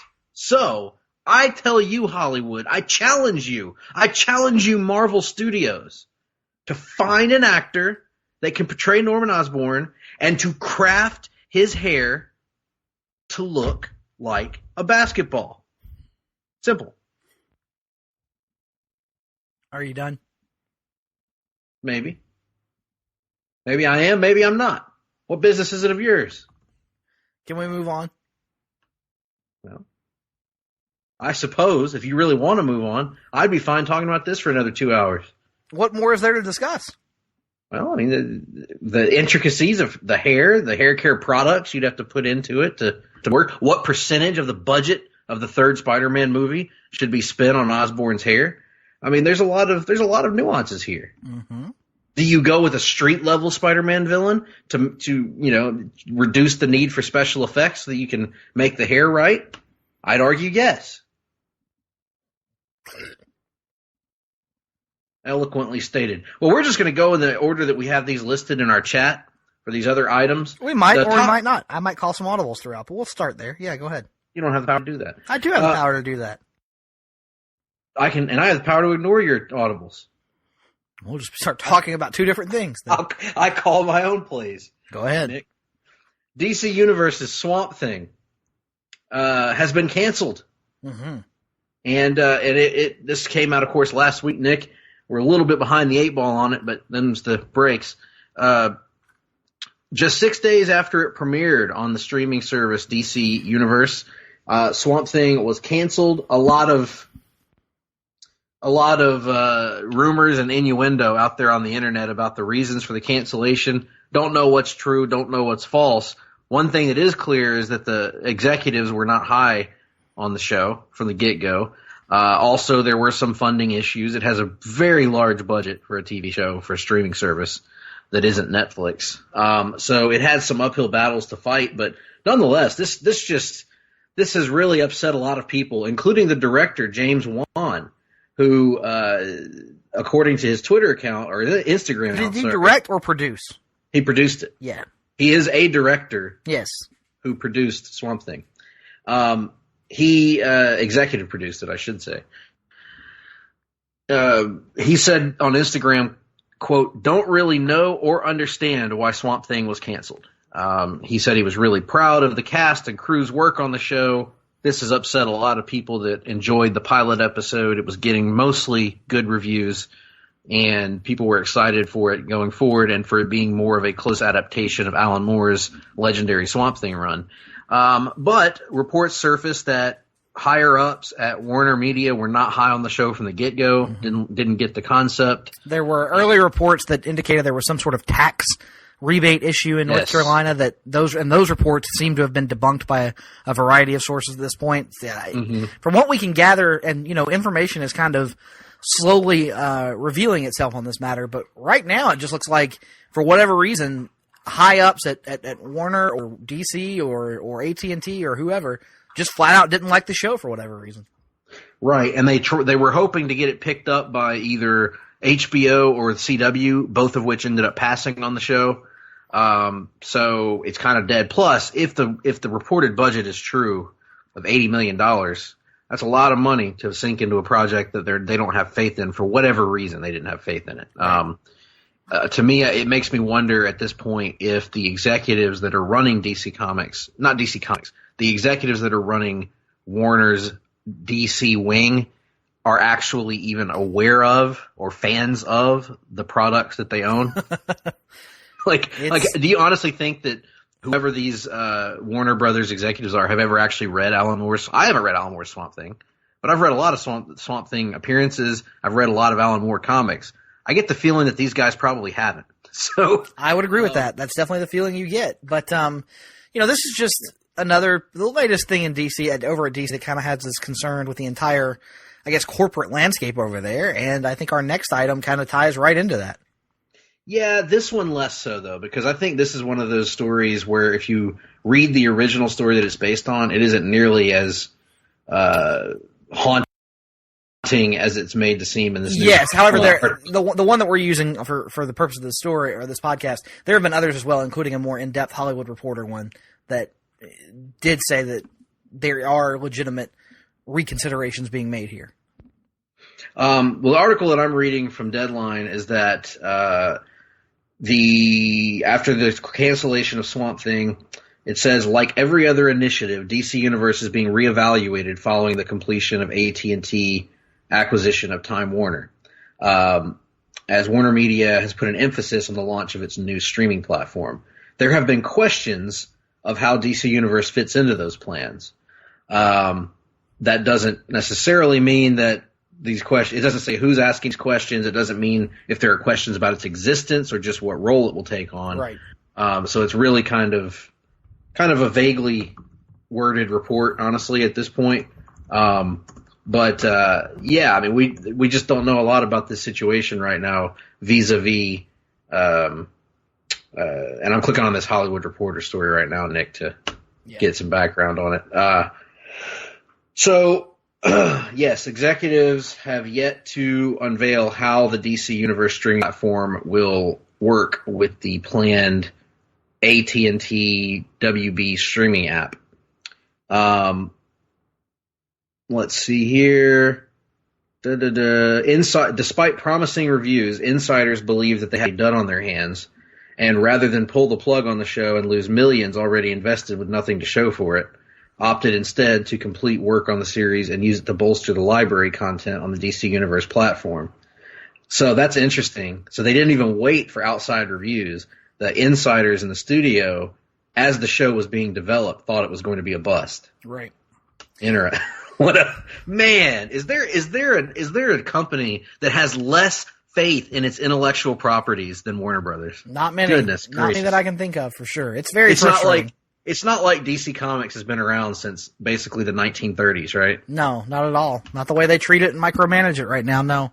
But, on the DC Universe app itself, on that front, you don't want to get too alarmed. But honestly, if I'm looking at it as AT&T from a larger perspective, I would probably be leaning towards incorporating the DC Universe video content into whatever this larger streaming service is, because you're going to have to compete with the library that Netflix has. You're going to have to compete with the library that Disney is going to have.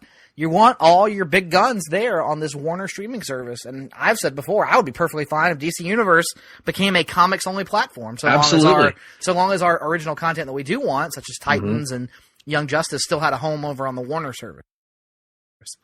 Right. And as long as that comic book content is updated and maintained, which it is right now, then to me, it's still worth the value of what I'm paying for it. So the Warner Media app then would have to be priced competitively, obviously, which I don't know if you read the rumored price point they were looking at, but not too crazy about that. But I guess if it has all of the... I was about to say, that's including HBO and Cinemax content. Oh, yeah. Which is I think HBO right now, or HBO Go, or whichever one it is, standalone is like $14 a month. Right. So it's like $2 more to get Cinemax and all that, and let's not forget certain advantages that come with having Cinemax content bundled in. Yes, like the ability to watch the new Bruce Lee inspired show Warrior. That's exactly what I was referring to.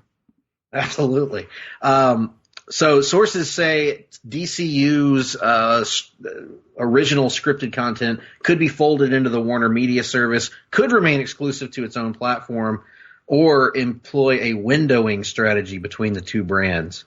I don't know what that means, Nick. It means that each one would get the rights to it for a window of time, and it would likely perhaps alternate, or you would have it on DCU for 3 months before it went to Warner Media full time, or vice versa, depending. I think that's stupid. I do too. If you're going to have mobile streaming services, it's tough to say because Disney right now is doing a similar thing now that they have full control of Hulu.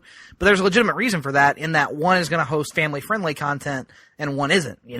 One's going to host a lot of things that are being licensed from outside providers and that are a little bit more on the adult theme side. So if I'm themed, you say? Yes. If I'm AT&T, why are you going to maintain multiple different video services? I say give everybody the most bang for their buck. Go out there and try to build the biggest one-stop shop to compete with the Disney and Netflix apps. You might even create the biggest icon in wrestling. No, that will never happen again. There's only one of those. Well, that notwithstanding, quite frankly, it's not all cancellation news or migration news for DC, because on the film front, there's actually a little bit of movement on a long gestating project. This project is the planned big screen adaptation of Black Adam, starring Dwayne "The Rock" Johnson. This has been talked about for, 3-4 years at least, Nick. And Rock has actually been trying to make a Black Adam movie even going further back than that. So before the even existence of the supposed DCEU. So apparently Jaume Collet-Serra, and I apologize if I'm mispronouncing that name, who has just finished directing The Rock on Jungle Cruise for Disney, has been mentioned as the frontrunner to direct New Line Cinema's Black Adam movie. Now, this has been, reported as such. It's not official yet that he's been hired on to do it, but it certainly looks like it's trending in that direction. He has a working relationship with The Rock and $7 Production. So it looks like this may be the thing that happens, Nick. So maybe this Black Adam movie that has been sort of sitting in the ether for what feels like half a decade at this point is finally going to get moving, maybe in this next year or so. Yeah, certainly seems that way. So let's hope that winds up being the case. Indeed, so. I still maintain that I would like to see him show up in a Shazam sequel if that happens. I do too. Although, Shazam seems to be inconsistent on what the actual reaction to the box office take will. Some people think it's an resounding success. Some people think it's a bit of a disappointment. So it's, I guess it all depends on what Warner Brothers thinks, because I've heard no movement yet on a Shazam sequel. Well, typically when these things do well, they're in such a rush to get word out there that the sequel's coming. The one thing that's for sure about Warner Brothers is that whatever decision they make, they will either greenlight 17 sequels or they will cancel the project and never do a Shazam movie again. Yes. All right. Now, speaking of deceased movie properties, let's move over to the Fox film universe, superhero film universe. A report came out, real quick before we move on from DC, a little bit of breaking news late. Quite frankly. Sorry, didn't mean to jump in on the comic side. Batman writer Tom King has tweeted out an image today, a teaser for his upcoming Batman Catwoman miniseries that reveals he will be introducing the character of the Phantasm to the DC Comics printed universe. There you have it. What was her name? Andrea Beaumont, I believe. Andrea Beaumont from the original. Now, will it be Andrea Beaumont beneath the mask? No one knows, but could be Holly Robinson. Could be Holly Robinson. I would argue that probably makes a lot of sense. But anyway, you've got the Phantasm coming, which is cool. It is, and a movie that we should probably do for Off the Page at some point in the future. God, yeah. Anyway, those make for the worst Off the Pages though, because that's going to be a movie that we would just sit there and be like, "Isn't this great? Look how great this is! Isn't it good?" And then we just sit there for long stretches watching the movie. Yes. Sort of like what happened with me on. Well, it hasn't come out yet, but there's an episode of Laugh In Theater that I've been on that I felt like I didn't deliver as a guest because it was Austin Powers, and I just found myself watching the movie right for large portions of it. And I can't help it. It's such a great movie. Anyway, a report came out, one of those report colons, that at one time, earlier in this decade, 20th Century Fox was planning a major crossover between its Marvel Comics film properties. This would have been an X-Men and Fantastic Four crossover that would have been essentially the Fox version of Civil War. X-Men first-class screenwriters Edward Miller and Zach Stentz were hired in 2010 to write the crossover, which would have kicked off with a massive explosion caused by Johnny Storm, the Human Torch. And per the trade Hollywood Reporter's secret source, the X-Men would have responded to the incident, leading the teams to take sides and fight. Naturally, the X-Men would be falling on the side, Nick, of the pro-registration. Yes, absolutely. If there's anything I think of when I think of the X-Men, it's let's all get together and get behind, back the government, because they've never done anything bad to us before. The big battle would have reportedly culminated. This is absolutely ridiculous, by the way. Would have reportedly culminated in Mr. Fantastic turning his arms into super thin, razor sharp scissors and cutting off Wolverine's arm.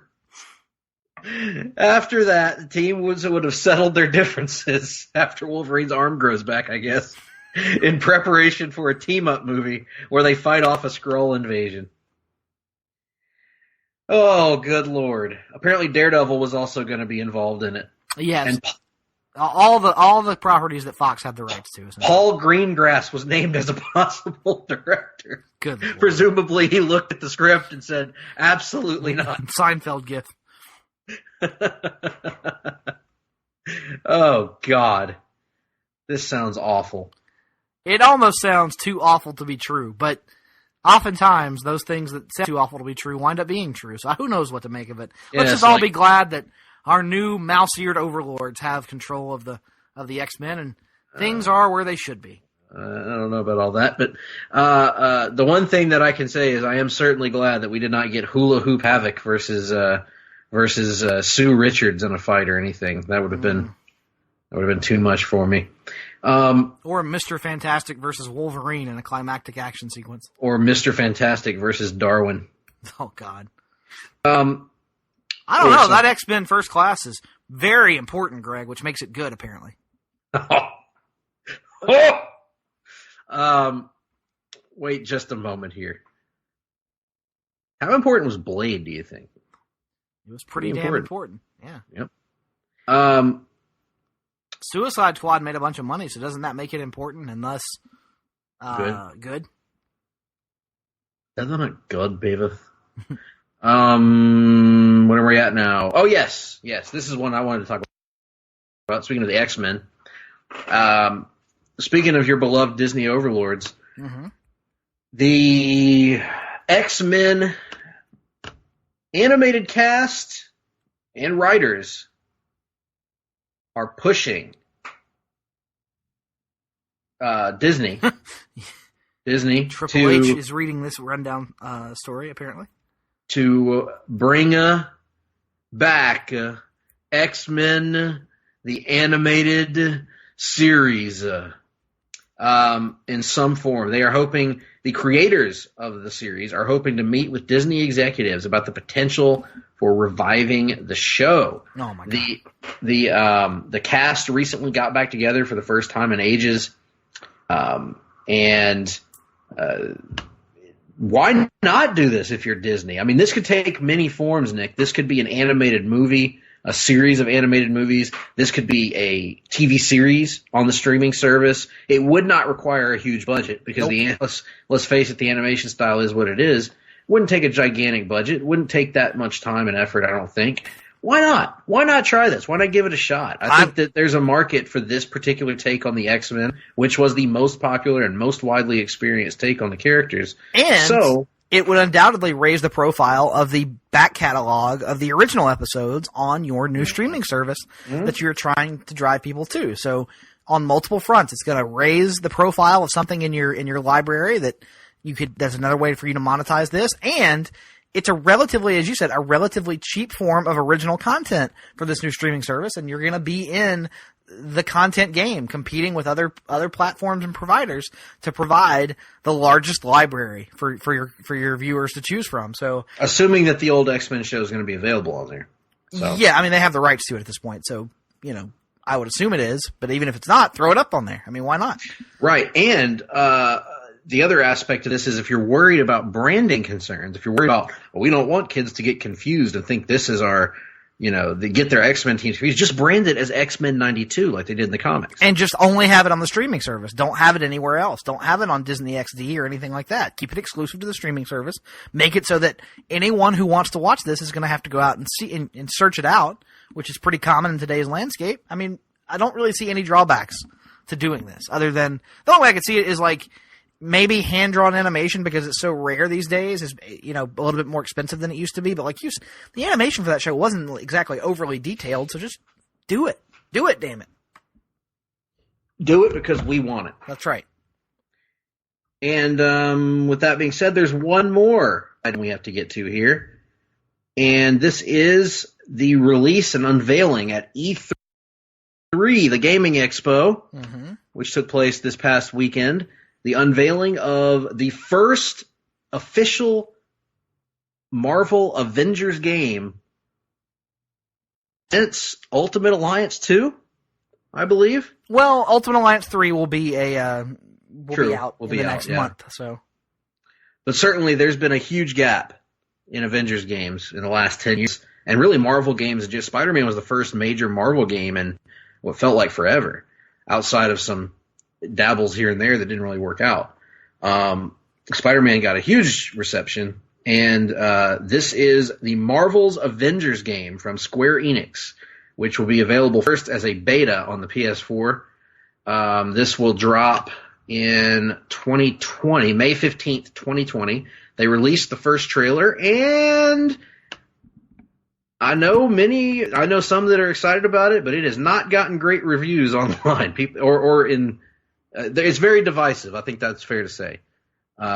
Nick, I'll let you lead us off. Considering they didn't really show much gameplay, it's not really fair to comment on that, at least as far as the trailer is concerned. From the cinematic stuff, I thought it looked good. I'm not really a graphics whore anymore. The graphics are fine to me. I'm not looking for, photorealism. And the story looks right up my alley. The Avengers, basically, it seems like fuck up and have to suffer for 5 years before getting back together. What about this am I not supposed to love, Greg? Well, my boss described it as looking like 2003's best Avengers game. Others have described that's a bit hyperbolic, I think. Others online have described it as laughable graphics, given the current generation capabilities. I don't agree with that. It's not like it's just because it's not. I'm trying to think of what the comparison is. What was that? Detroit, Beyond Human or Beyond Human or whatever, or Red Dead or your Metal Gear Solids or whatever. I mean, there's no getting around it. I got to be honest with you. I know I'm going to get shit for this, but I don't care. I think the character models are terrible. Like, I don't think Black Widow looks anything like any version of Black Widow I've ever seen. She doesn't even have Russian features. Captain America looks like a douche with a stupid costume that looks like it came off the set of CW show. Thor looks like a hobo. Thor does not look like a hobo. He looks like Thor. He looks like they tried way too hard with this suit, in my opinion. Hulk looks good. Banner looks good. The voices, maybe the voices will grow on me in the game. Banner sounded good. I thought all the other voices sounded bad in the trailer. What we see of the gameplay glimpses don't thrill me. Hulk was probably my favorite part, seeing him throw people. Maybe that'll be an aspect of the game that'll be fun. I'm hoping that the game's good and fun, and I'm going to wait to judge the game until then. I'm just going off the trailer, the same way you can judge the Dark Phoenix trailer or whatever. That's kind of my reaction to this. I'm just like, if we can judge the CGI in a movie, I can judge the graphics in a game in 2019, and I was not impressed. But that's just me. Maybe I'll change my mind once I see it, once it comes time for the game to come out. And I'm also concerned about the description of the game as being compared to stuff like Destiny and things like that. Not that I'm knocking those games. They're probably great games. But for what I want out of an Avengers game, I really don't want that sort of massive shared universe thing with other people. In other words, I don't want a bunch of Captain Americas and a bunch of Thors running around interacting with each other. I don't know if that makes sense, but it's described as a service type game, and I've never played Destiny. So, Nick, I don't think you have either. But I am somewhat concerned about that aspect of the game. And I got to be honest, my expectations for this game are sky high, and the trailer just kind of left me like underwhelmed, I guess. I don't know what I was expecting. Yeah, like I said, just the trailer, but the gameplay stuff wasn't really even in there. All I'm looking at is the story. Looks like a story that's up my alley, so I'm excited for it. Yes. What is that noise? That was me typing. And yeah, we'll see. I don't want to come off too harsh towards it, just because it really underwhelmed me. And I remember last night, I think I sent you a message saying, boy, that trailer left me cold. And it seems to be a divisive and even divide among people that are really excited about it and people that are kind of like, that kind of looks kind of like trash a little bit. So it's kind of like, I'm sure it'll when it comes time for the game, they have a lot. This is almost not quite a year to develop this and get it ready for release. So they'll figure it out. Games, even more so than movies or comics, are prone to undergo release date delays. So like, just because it's announced a year out doesn't mean it actually hits that date. So, I'm sure they'll take their time on it. Like you said, my issues will probably likely wind up being more conceptual. Like, do I really want to play an Anthem or Destiny style game? Not so much. And I don't think that is going to change. Right. I can't even judge that because I've never played those games. I don't know how the multiplayer works. I don't want to play with other people. I want to play by myself and be a loner, damn it. And I'm tired of you constantly dragging me in. Game companies trying to drag me into the cesspool that is online multiplayer. Yes, I agree with that. But what about like something like Ultimate Alliance? Yeah, that's fun when we're together in a room. Like we don't play that we never played that online. No, we would if somebody had bought it when it was on sale. But that's neither here nor there, quite frankly. Well, that's a rundown. We don't have anything else for you, folks. Nothing else has happened. And if it has happened, we don't. Oh, wait, no, something did happen. No, we're not going to do that. That'd be a spoiler. There might be somebody that listens to this show that still reads the Walking Dead comics. So never mind. We won't talk about that. And besides, we don't really care. No, it was just. I thought some of Robert Kirkman's comments were humorous, but that being said, that's it for that. So, staring at the Bunsen burner, which is standing next to the grandfather clock here in the room, it can only mean that it's time for one thing. Mm-hmm. The Wrestling Minute. Well, Nick, we had a big wrestling weekend this past weekend. I visited you in the plains, in the woods, and in the streams of the Duke compound. And we sat down and we watched a little bit of 1998 Raw. We watched a little bit of New Japan's Best of the Super Juniors. We watched just a little bit, thankfully, of the Super Showdown in Jeddah in the, the Progressive Kingdom of Saudi Arabia. And we watched New Japan Pro Wrestling Dominion. So quite a packed wrestling weekend for the Hard-Traveling Fanboys. Absolutely, and mostly a good one. We did not watch much of Super Showdown, which is good. And what we saw of it was not good. Oh. And what we saw of Dominion was very good. So good weekend all around. Yes. I came out of the weekend impressed by the likes of Will Ospreay, who had a strong weekend when factor in the Super Juniors tournament and his match with Dragon Lee at Dominion. Certainly, I thought the Shingo Takagi match was spectacular from Ospreay. Then you had I came away also impressed by Jay White, which may be the first time I've ever said that, Nick. But I came away impressed by Switchblade Jay White. I thought he had an excellent match with Tanahashi, and they really worked that arm. They did work that arm, and I know that was very important to some people out there. And that was a really good match. And then I thought, what was the other big match at Super Juniors that we watched? I can't remember. Moxley and Juice. Moxley and Juice was a good match. It was. And nice to see John Moxley, the former Dean Ambrose, having fun again, enjoying being a wrestler, which you should do if you're a wrestler. Enjoy it. On the Dominion show, I thought Taichi had his best match that I've ever seen against Tomohiro Ishii. Now, how does Hirooki Goto fit into any of this? We didn't see him, unfortunately, at Dominion, but we did. I did think Ishii and Taichi had a phenomenal match.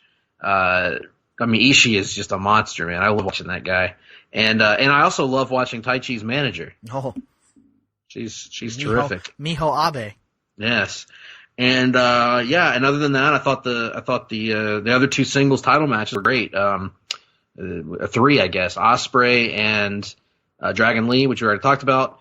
Ibushi and Naito. I'm so torn on this, man, because I thought it was an amazing match, but the bumps they took in that match were so bad. Stuff that, if it was 10 years ago, I'd be marking out over online, talking about how amazing it was. But now it's Ibushi is too good and Naito is too good. They don't have to fall on their heads for me to like their match, Absolutely. And besides, you can't do it on that day. And then the main event was Jericho and Okada, which I enjoyed. I thought it was a good match, and had I really, really liked the finish a lot, because somebody pointed this out on Twitter, and I think it's a great point. At some point, you've got to rebuild in wrestling the near fall, because we've been conditioned. We're as guilty as anybody as fans have been conditioned of, you don't buy a near fall unless it is a finisher. And half the time, you don't buy it if it's the first finisher. So, that's just a decade plus of, conditioning that usually one finisher doesn't end it, but it's got to be a finisher. You don't end major matches on roll-ups. You don't end major matches with non-finishing moves. I think you got to do these finishes once in a while to rebuild the concept of a near fall that can really get the audience, if that makes sense. I remember one of my I was thinking back on my favorite Bret Hart matches, and almost every one didn't end with the sharpshooter. So, the Bulldog match is the finish that we saw with Okada and Jericho. The Diesel match was the small package that catches him after playing possum. Thinking about back to the Mr. Perfect match at King of the Ring, which ends on a small package. And then, there's Benoit in WCW, which did end with a sharpshooter, but off of a superplex that normally would have been sort of a transition move. So I think, I don't know, I like the finish a lot. I didn't think it was an amazing match, but I thought it was a really good match. Made a lot of sense, and the finish certainly did not bother me the way it has bothered some, that it didn't end with a Rainmaker. Yeah, I would mostly agree with all that. And that has been the Wrestling for 10 Minutes. Well, with all that said, Nick, what do we have coming the people's way in coming weeks? I think we've already told them that, actually. So let's not tell them that again. No, let's not. Just remind you that next week we'll have a very special Off the Page on X-Men The Last Stand, where we're going to kind of do some compare and contrast and kind of settle which one's better, Last Stand or Dark Phoenix. And it's a little sad that even has to be a legitimate question to ask at this point. Indeed. We'll laugh, we'll cry, You'll probably get angry. Why will I get angry? You are much more personally let down and invested in the failure of Last Stand than I was. That's true. That's fair to say. I was. I felt about The Last Stand the way that you probably felt about Batman Forever, which was just a colossal sense of disappointment and upset. Upset stomach and diarrhea. Heartburn, indigestion, upset stomach, diarrhea. Yay, Pepto-Bismol. And this case, boo, The Last Stand. And speaking of Pepto-Bismol, I don't know a bigger fan of the old pink liquid on the face of this here planet than our good friend of the show, close personal, longtime friend, WWE Hall of Famer Jim Ross, who is here this week to sing us a little tune, take us back to the late 2000s in country music. He's going to sing us a little tune by Blake Shelton about lost love and finding it again. So here, once again, ladies and gentlemen, WWE Hall of Famer Jim Ross. Jim, take it away. I ain't got no time to waste. I'm not gonna do any pleasantries. I'm not gonna sit here. I'm not going to regale you with tales of small talk of what I've been doing in Norman, Oklahoma, what I've been doing in my new podcast with Conrad Thompson, Grilling JR, or why you should not be hit by a train. Instead, I am going to start singing right now. She left without leaving a number. She said she needed to clear her mind. He figured that she'd gone back to Austin again. And why the hell wouldn't she, by the way? Why wouldn't you want to go back to Austin if you had the choice? Anyway, because she talked about it all the time. It was almost a year before she called him up. 3 rings and an answering machine is what she got. I remember the first time I answered my new answering machine when I moved in my new house in Stamford, Connecticut, and on the other line was Stu. And I said, Stu, it's 1 o'clock in the morning. Why are you calling me? And Stu said, what about carting up the anvil there and getting him a job there in WWF now? And I said, Stu, I am in talent relations. It's not my job right now. You need to call Bruce. Bruce will get you set up. I don't like that pretty. Okay, Stu, that's fine. If you're calling about the car, I sold it. If this is Tuesday night, I'm bowling. If you've got something to sell, you are wasting your time unless that is a body part. If you're selling a body part, you need to take your time and sell some more. I'm not buying. If it's anybody else, wait for the tone. You know what's due.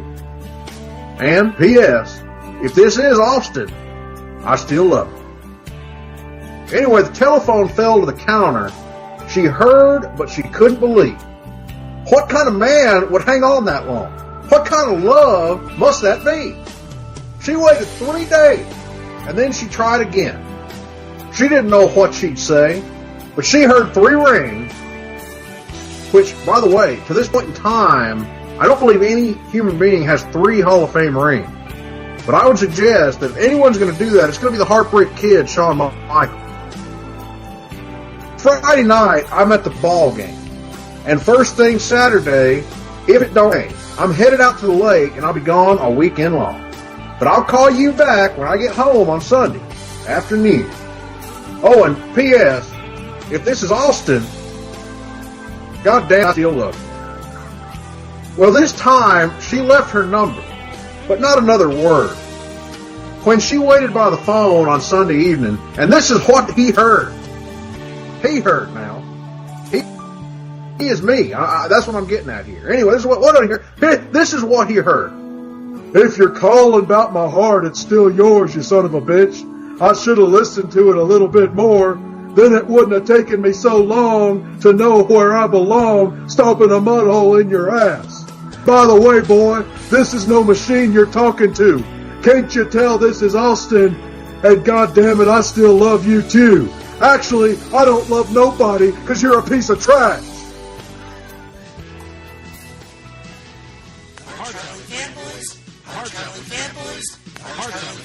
Fanboys, Hard-Traveling Fanboys, Hard-Traveling Fanboys, Hard-Traveling Fanboys, Hard-Traveling Fanboys, Hard-Traveling Fanboys, Hard-Traveling Fanboys, Hard-Traveling Fanboys, Hard-Traveling Fanboys, Hard-Traveling Fanboys, Hard-Traveling Fanboys, Hard-Traveling Fanboys,